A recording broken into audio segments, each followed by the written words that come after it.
Enlightening? Is that a word? Hi everybody, it's cold.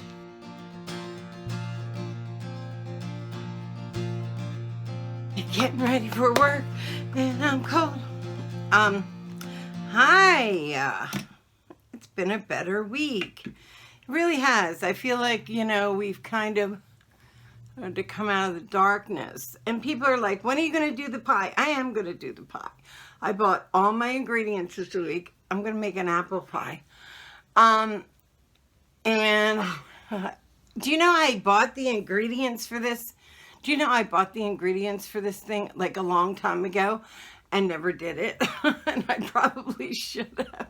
So now I had to rebuy them this weekend. So it's all rebought. And I just need to have the time, uninterrupted time. That's like my biggest complaint in life is like, God, my phone rings like you have no idea. But I figured you can get dressed with me this morning. Be my buddy. Talk to me.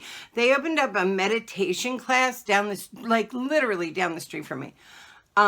On Tuesday nights, I think I'm going to go there. I'll see if I can bring you guys. But we have nothing like, not nothing, but very little enlightening in my area, because my area is kind of like this weird mixed bed. Like you have like, not the dirt. Listen, it's a good area. Don't get me wrong. I love where I live, but it's not like if you live in the city, you can find stuff like that like all the time.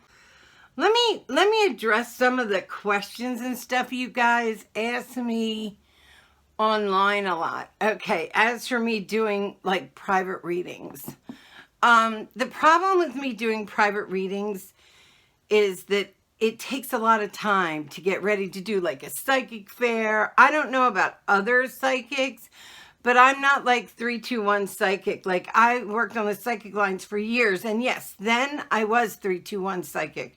Like you get so good at it when you use it every day. You know what I mean? Like it's like riding a bike. If you ride a bike every single day, you're going to get really good at it. But if you don't, and then you try to get back on.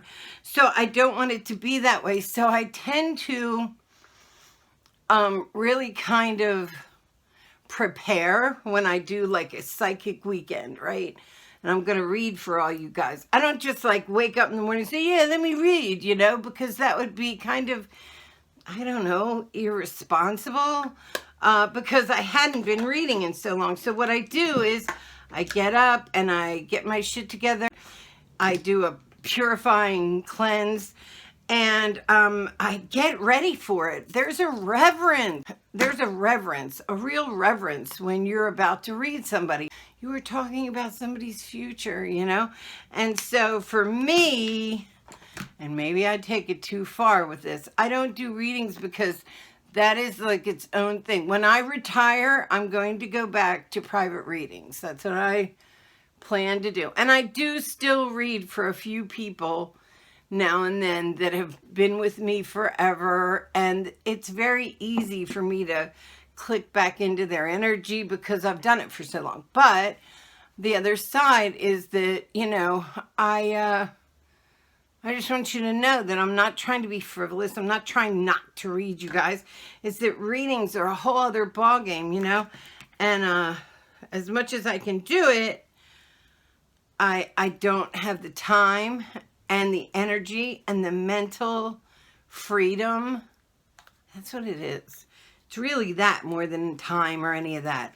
It's that mentally my mind is, can be bogged down with 1,000 things that don't have anything to do with like people that want readings. It has to do with the very big job I do at work and the people that I'm responsible for and to there.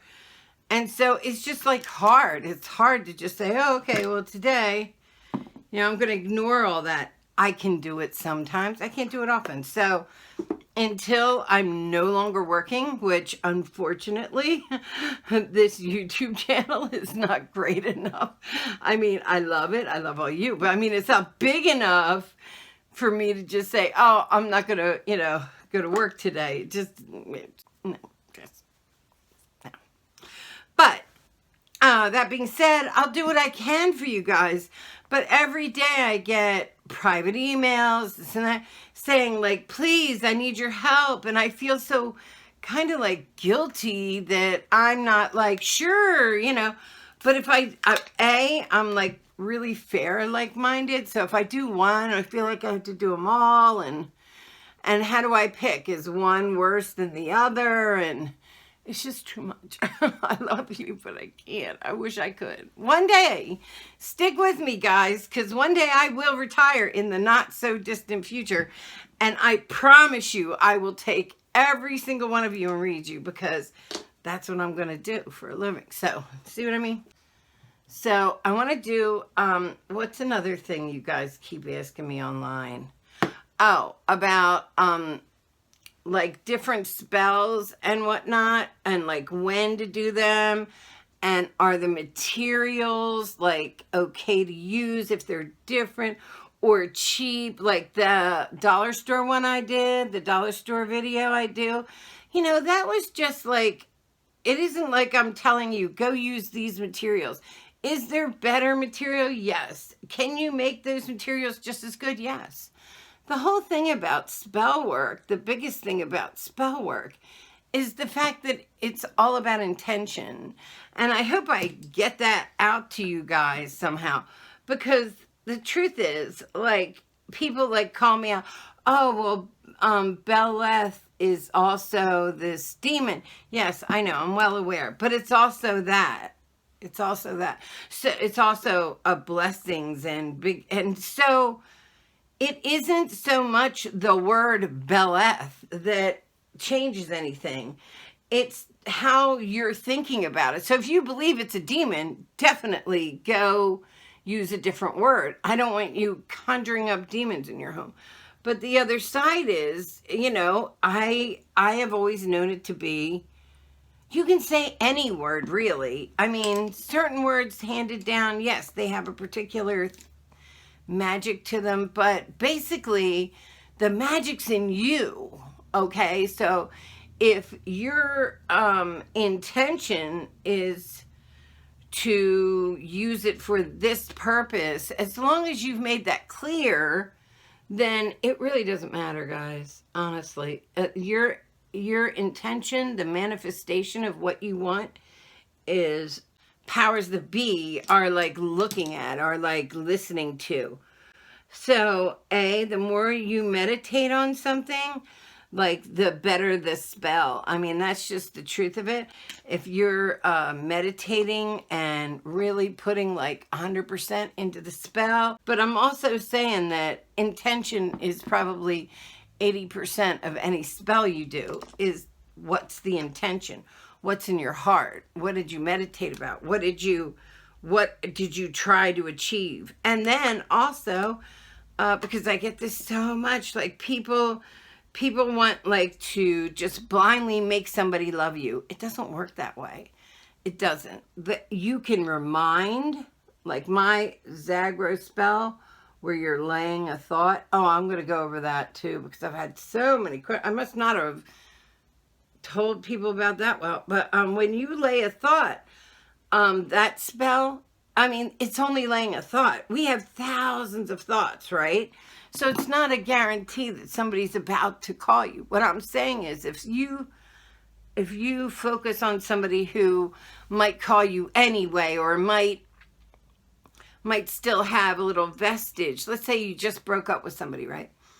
And you and him are just broken up, and you want him to call you. You want to be able to get to the other side of this. He won't answer your calls, whatever.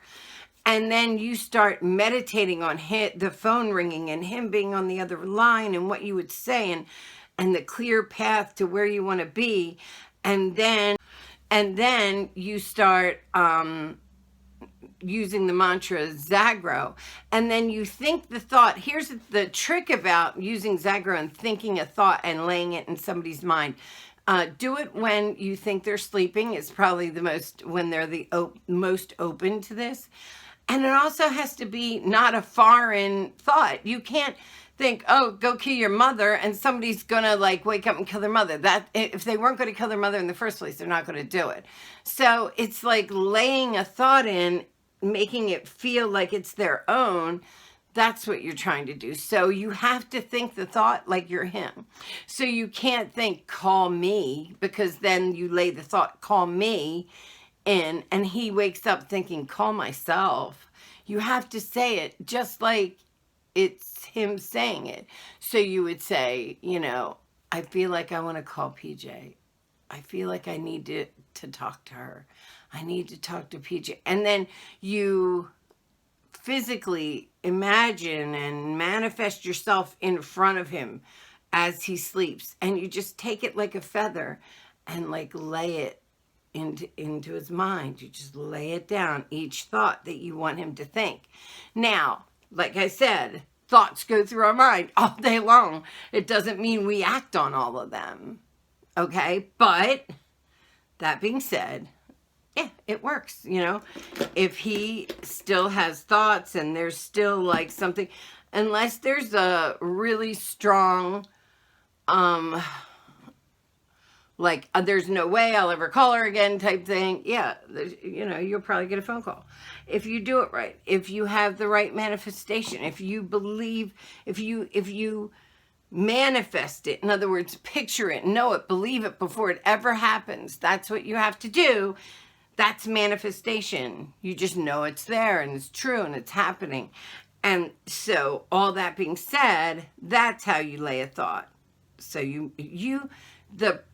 can't just sit down, close your eyes and lay a thought. It doesn't work that way. You have to like meditate and say that, meditate. What's your end game? What's your path? Picture that path. Believe in that path. That's what's going to happen. And then you start saying the words, the mantra, which kind of opens the gates.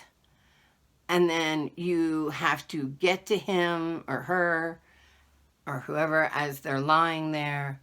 You focus on the travel to them. And then as you're saying that word over and over and over and manifesting them asleep in front of you, you just take the little thought out and lay it in. I'm going to call PJ. I'm going to call PJ, and lay it in their mind. That's how it works. So yeah, and it's worked. I mean, it's worked for me. It's worked for other people I've given it to. It's not like mind control, because like I said, if they're like furious and locked up, and they're not going to call you. You know, it doesn't matter what you say. It's a thought. You're not laying a command. You're laying a thought. And thoughts come and go all day long. They might not act on it. But you keep doing that over and over and over, night after night, you're going to get a response. So that's how you lay a thought. What else? What else do I get questions on all the time? Can I use this color candle or that? This color thing. Here's the trick. Yes, and I know, guys, I know that some of the candles are cheap and some of them have fragrances and all that at dollar store. I know. And I know it's Dollar General. I'm sorry. Everybody tells me that. I'm like, I'm sorry. I didn't mean to do it. Okay, so using materials that aren't like 100% natural or this, yes, it's ideal to go and get the exact proper tools to use. But if you don't have them, as I said, manifestation is mostly your intent is mostly what you're working on with magic. So that is free. And some people can't afford candles. That was my whole point of that video, was that if you follow everything that somebody tells you to go get, I used to get people saying, oh, as soon as I have enough money, I'm going to go get a Sabbath box. And my whole thing was, okay, that's cool, because you want to eventually collect a stock of really good stuff up. But until then, yeah, You can use regular playing cards for tarot decks. You can use so much stuff that doesn't cost you the money that, more expensive places cost you to get the perfect thing, because the manifestation of what you want is more important than the tools. Great tools are very important, but good tools work too. Air, earth, fire, water, that shit's free. Like, go to a river, collect water. Go out and collect rainwater. I mean, there's simple things you can do to always have around. Salt. Just dumb stuff that you can use that doesn't cost you anything. So I'm just saying, some people, are budgeted and they can't just like, oh yeah, no matter what I'm going to do. But then they have spell work they want to do. Go do it. I mean, to me, I would think that part would be forgiven if ultimately what you're seeking is a positive thing. So for me, I say you can use it all. You can use it all. Is it better to use stuff that's been blessed or been cleansed? But you can clean stuff with salt. Like, again, like, I feel like it doesn't matter so much as your intention matters. What other questions do I get a lot? Do you know what song is in my head? Waterloo. Yeah, that. Over. The reel just never stops. It's like, I think I do that with music so it blocks out anything from coming at the moment. Anyway, there's some answers to some questions that I get on the regular. Like, if you have, hey, how about this? If you have questions, witchcraft questions, questions about me, question about anything, put them under this video. I will collect all your questions and answer them for you. That way, there's no, like, okay, so for instance, I think that working with natural materials are better. Yeah, get a white cotton sheet from, like, that are like $1 at a used place. What are they called? I can't think of what they're called. Goodwill. At like a Goodwill.